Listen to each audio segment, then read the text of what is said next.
आचार्य जी, जब से मैं कल से यहाँ आया हूँ तब से मुझे बहुत ज़्यादा नींद महसूस हो रही है। बार बार ऐसा लगता है नींद आएगी मुझे। तो ये यहाँ के एनवायरनमेंट का असर। वैसे नॉर्मली मुझे घर पर ऐसा नहीं होता कि इतनी ज़्यादा नींद महसूस हो। तो यहाँ के एनवायरनमेंट का असर है या आपकी जो मौजूदगी है उसका इफेक्ट है या क्या? आप घने जंगल में खोए हुए हो, जहाँ जंगली वहशी जानवरों का प्रतिपल डर है। वहाँ नींद आएगी आपको? नहीं। फिर आप अपने वास्तविक घर पहुँच जाओ, जहाँ पता है कि पूर्ण सुरक्षा है, तो अब नींद आएगी ना।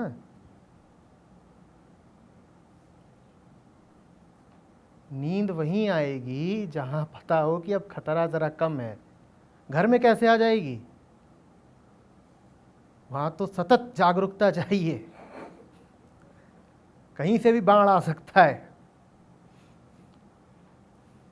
कोई भी चला सकता है।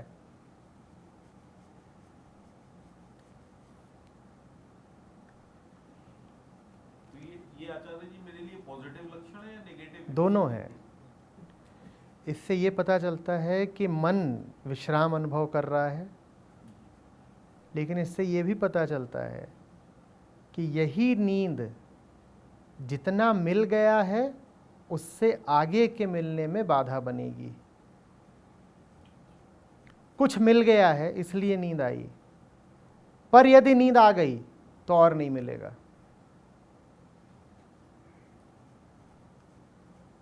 कुछ मिला ना होता तो नींद नहीं आती।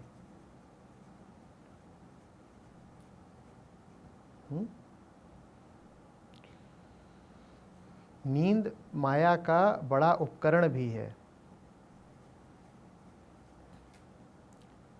जब आप तर्क के माध्यम से विरोध नहीं कर सकते तो नींद के माध्यम से विरोध करते हो।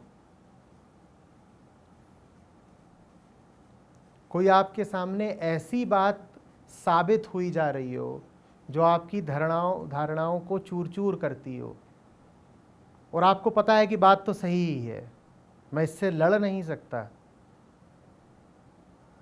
आपको पता है बात तो सही ही है, मैं इससे भाग भी नहीं सकता। न लड़ सकते हो न भाग सकते हो, तो मौजूद रहना है। और मौजूद में रह नहीं सकता, क्योंकि मौजूद रहना बड़ा कष्टपूर्ण हो रहा है। जो बात आ रही है वो मुझे बड़ा आघात दे रही है।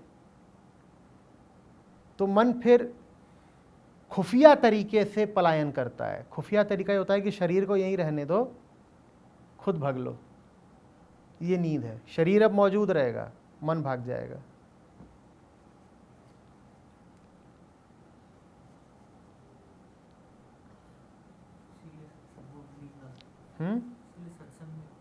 हाँ, सत्संग में खूब नींद आएगी। सत्संग में भी गौर करना कि यदि 2 घंटे का है तो उसके कुछ चुनिंदा अंतरालों पर तुम्हें ज़्यादा नींद आएगी।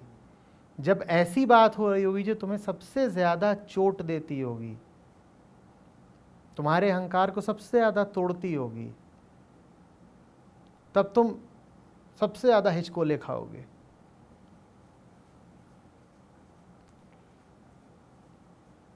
जब भी आप किसी स्क्रिप्चर पे या किसी दोहे पे आप बोलते हो तो उस टाइम पे मुझे पक्का ही नींद आ रही होगी, लेकिन इस टाइम पे किसी सवाल का मतलब जैसे कोई पर्टिकुलर सवाल पूछा जाए और उस पर अगर बोल रहे हैं तो फिर नींद नहीं आती। या फिर आपने दोहे पे बोल लिया और उसके बाद बोल दिए कि हाँ बोलो, तो फिर उस टाइम पे नींद आ जाती। उसका कारण ये है कि तुम समझते नहीं कि मैं ज़िंदगी से जुड़े सवालों पर भी जो बोल रहा हूँ उसकी जड़ श्लोकों में ही है। श्लोक सूत्र बताते हैं, सिद्धांत बताते हैं, और जिंदगी वाले सवाल जो तुम करते हो उनमें उन्हीं सिद्धांतों का, सूत्रों का एप्लीकेशन हो जाता है, प्रयोग हो जाता है। जब प्रयोग होता है तब तो तुम्हें लगता है कि, पर प्रयोग के पीछे फॉर्मूला क्या है वो तुम समझ ही नहीं पाते कि वो तो इन्हीं श्लोकों से आया है।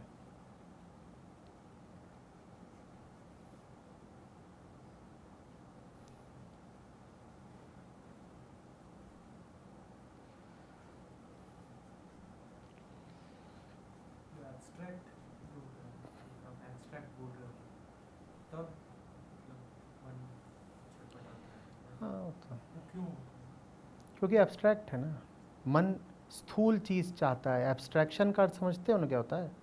सूक्ष्मतम। एब्स्ट्रैक्ट मतलब रस। मैं तुमसे कहूँ कि मेरे लिए थोड़ा एप्पल एक्सट्रैक्ट ले आ दो, एप्पल एब्स्ट्रैक्ट ले आ दो, तो एप्पल एब्स्ट्रैक्ट का क्या मतलब हुआ? एब्स्ट्रैक्ट ही। मैं तुमसे कहूँ एप्पल एब्स्ट्रैक्ट ला दो, उसका क्या अर्थ हुआ? उसका कंसंट्रेटेड बिल्कुल मटेरियल। सार। एब्स्ट्रैक्शन का अर्थ होता है सार लेके आना। मन सार पकड़ पाए उसके लिए उसका बड़ा महीन होना ज़रूरी है। मोटा मन मोटी बातें पकड़ पाएगा।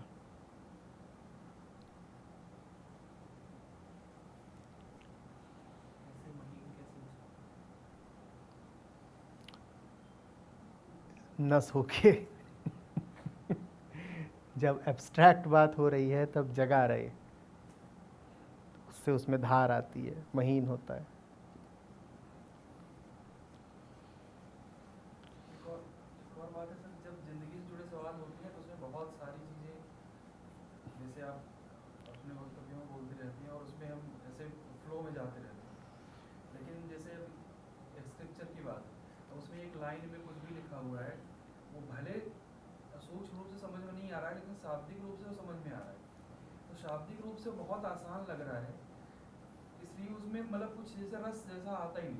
तो जब रस नहीं मिलता इसलिए फिर शाब्दिक रूप से आसान नहीं लग रहा, शाब्दिक रूप से परिचित लग रहा है।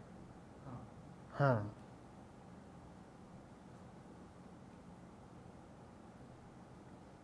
जो परिचित है क्या तुम उसको जान गए?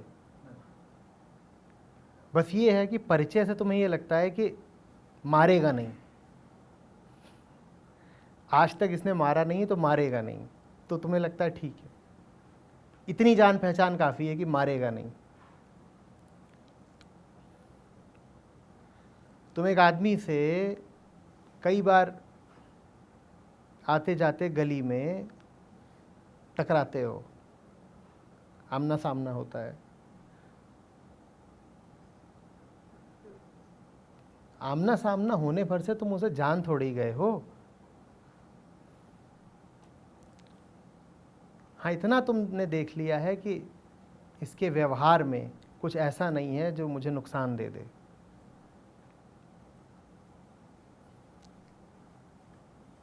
जिस आदमी को हो सकता है तुम अपनी गली में 5 साल से देख रहे हो, उसे एक बार 5 घंटे के लिए रात अपने साथ बैठाओ, तुम्हें पता चले कि ये तो इतिहास की पूरी किताब है जिसका मुझे कुछ पता नहीं था।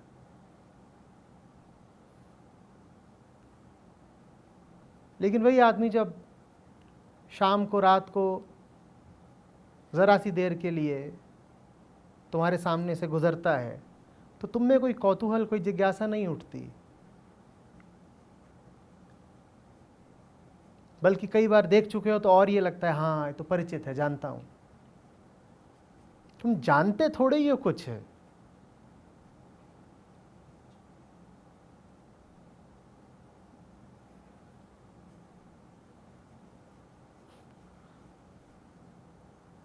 उपनिषदों ये आत्म पूजा उपनिषद है, इतना संक्षिप्त, इसके बारे में ही बता दो जानते क्या हो। पर तुमने ओम बचपन से 1000 मर्तबा छपा हुआ लिखा हुआ देख लिया है, तो तुम कहते अच्छा ओम ओम, हाँ ठीक है ठीक है ठीक है, तो नारियल की चटनी जैसा है। अच्छा ठीक है, उसके आगे क्या लिखा है? निश्चल ध्यानम आसनम, हाँ ठीक है, ध्यान ध्यान ध्यान। नहीं, संस्कृत में लिखा है। और संस्कृत है, संस्कृत है, अरे जय भगवान जी। वही होगा। और तो अब पूछने की कोई आवश्यकता ही नहीं, संस्कृत है तो जय भगवान जी की, बस खत्म।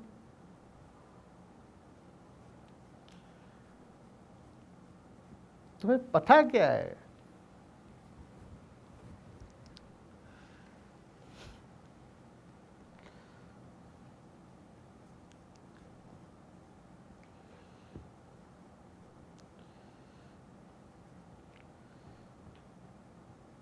अभी आचार्य जी जादू और मैजिक वगैरह की बात हो रही थी, तो मेरे लिए तो ये भी जादू जैसा लगता है कि आप जैसे हमें जो इतनी गहराई में जो चीज़ें बताते हैं उनका बिल्कुल हम सुपरफिशियली, हमें मतलब हम तो बिल्कुल सुपरफिशियल ऊपर ऊपर, लेकिन आप जब उसमें गहराई में ले जाते हैं तो मुझे मुझे बेसिकली कभी कभी ये महसूस होता है कि जादू जैसे आप एग्जिस्टेंस, पता नहीं आप हैं या क्या, मतलब इस तरह का महसूस होता है कि इतनी गहराई से जानने वाले लोग हैं या आपको 8वीं 10वीं कक्षा की भी गणित अगर आज खोल के पढ़ाई जाए तो उसको आपको समझने में हो सकता है कई दिन लग जाएं कि हफ्ते लग जाएं।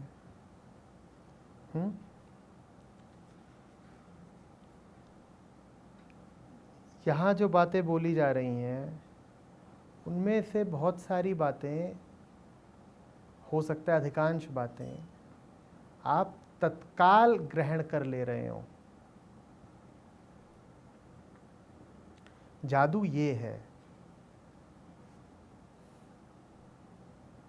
जादू ये है कि ये मन जो आम तौर पर आलसी रहता है, नासमझ रहता है,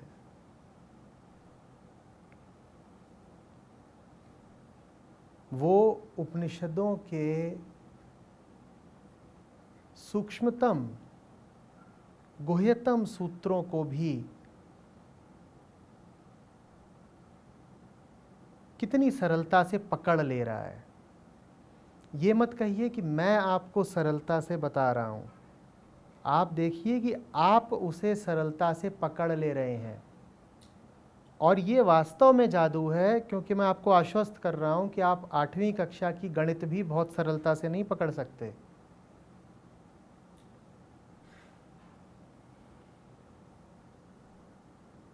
इतना आसान नहीं होने वाला।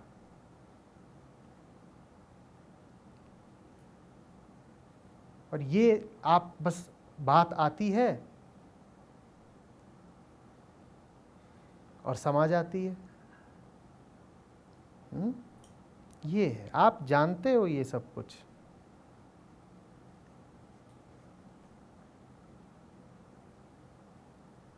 मैं बस एक तरीके से याद दिला रहा हूँ।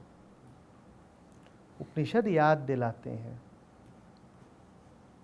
यही वो निश्चल ज्ञान है जिसकी अभी थोड़ी देर पहले बात करी थी।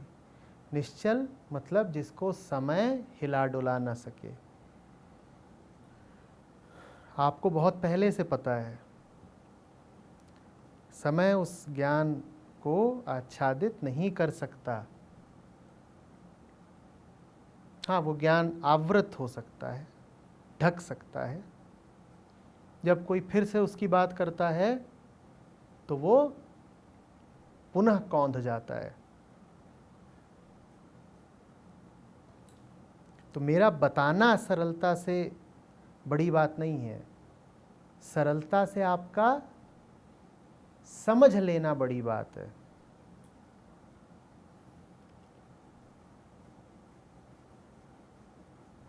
प्रमाण कुछ होते नहीं इन बातों के। बिना प्रमाण के भी मन एकमत हो जाता है। ये जादू है।